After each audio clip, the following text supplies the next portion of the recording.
منى الشاذلي اللي هي المفروض ان اعلاميه مصريه او يعني محدوده، يعني مش قد كده. انا كنت لما بتفرج عليكي يا منى يا شاذلي كنت بلاقيكي بتتلعثمي كتير ومش عارفه تتكلمي كويس، واللهجه المصريه تقيله عليكي، وكنت بستغرب واقول هي ليه مذيعه المفروض انها تتكلم كويس، والا ما كانتش تشتغل مذيعه.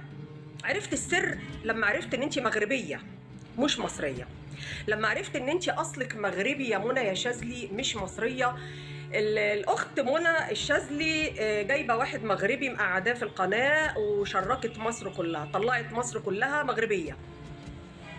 المرسي ابو العباس مغربي، والسيد البدوي مغربي، واولياء الله الصالحين كلهم مغاربه، وما اعرفش قبه ايه مغربيه، واصل اصول مصر مغربيه. شركت مصر كلها طلعتها مغربيه، ناقص ان انت تنقلي مصر كلها ببلدك المغرب.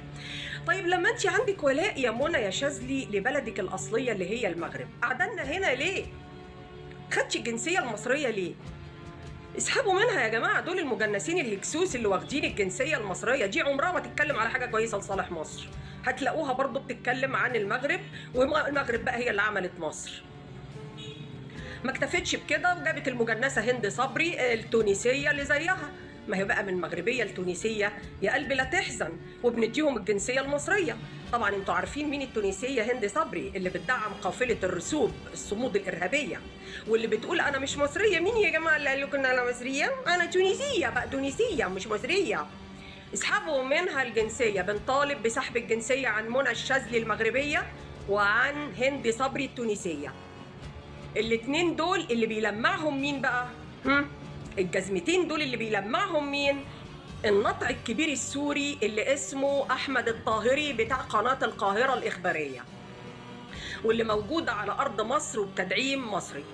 أحمد الطاهري النطع اللي هو أصل سوري، اللي كان هياكل المذيعة، كان يكاد يكون هيضربها، اللي بتقول له أنا بنت مصر وليا الأولوية في كل حاجة وفي الفن، يقول لها لا لا لا مش معاكي، أنا مش معاكي من هنا ل 100 سنة قدام. أنت إزاي تقولي كده؟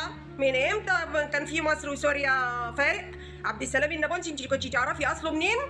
وهياكلها وهيتجنن كل ما تقول له أنا بنت مصر. أيوه يا نطع هي بنت مصر.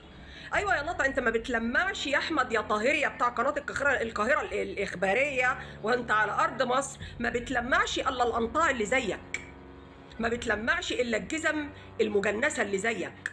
انت تعبان اخطبوط كبير موجود في مصر وبتشوه سمعه مصر وبتدس السم في العسل، وعمرك ما تتكلم عن الفن المصري كويس، ولا عمرك بتجيب سيره فنانه مصريه كويس، ولا عمرك يا جماعه طبعا حكومه المجنسين عمرها ما هتستجيب للنداء ده.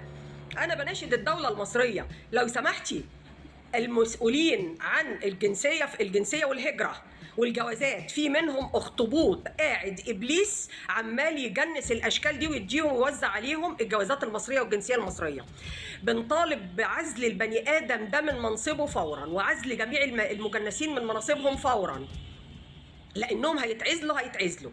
احنا بنرفض اي مجنس مش من اصول مصريه يمسك اي حاجه في مصلحه وشؤون المصريين، لان هو مش هيعمل لمصلحه المصريين ابدا حاجه، هيعمل لمصلحه بلده.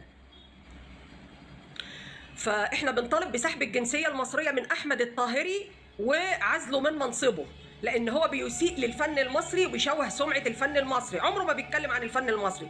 فينك من الممثلات القدام؟ زبيده ثروت، مريم فخر الدين، فينك من الممثلات الجداد؟ مي عز الدين العظيمه، ياسمين عبد العزيز، منى شلبي، شريق، يعني كل دول ما فيش فيهم واحده ماليه عينك الا هند صبري التونسيه اللي ام اسنان زي اسنان الحمار الحوله دي. هي دي اللي عاجباك، اللي قالت انا مش مصريه وبتتكلم باحتقار عن المصريين وبتدعم قافله ارهابيه؟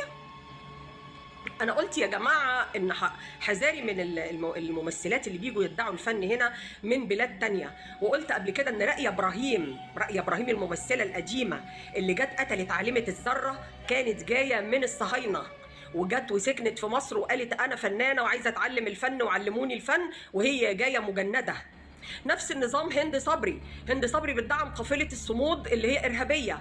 اصاله بتدعم الخرفان، ده غنت اغنيه للجولاني، يعني دي كفيله بانها ما تدخلش مصر تاني، دي اللي قالت برضو شتمت على حلمي بكر وقالت مصر ملهاش فضل عليا والكلام ده كله. مصر بتتعامل مع تعابين ومع عقارب في بلدنا. احنا يا جماعة موجود بينا تعابين وعقارب اللي هم المجنسين، دول اخطر شيء على المصريين، وعشان كده مصر ما بتلاقيش نهضة لا في اقتصاد ولا في علاج ولا في تعليم ولا في اي حاجة، لان الدولة مسكاهم معاقل المصريين وشؤون المصريين.